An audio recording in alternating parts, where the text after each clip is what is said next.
Companhia Zonizé Pessoal LDA oferece $100 americano rihungruanulo para a clínica Barupité.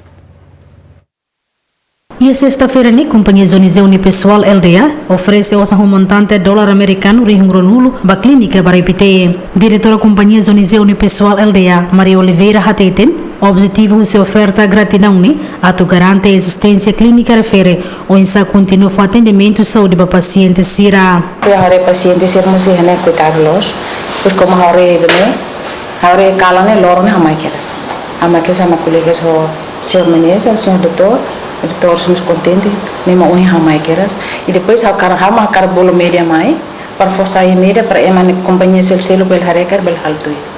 Mas não é conforme a capacidade, a level de obrigação tem conta.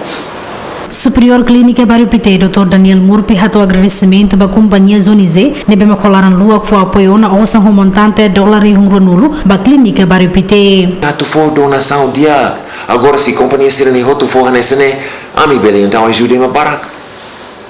Nós, how contente e broni de né, iniciativa capaz.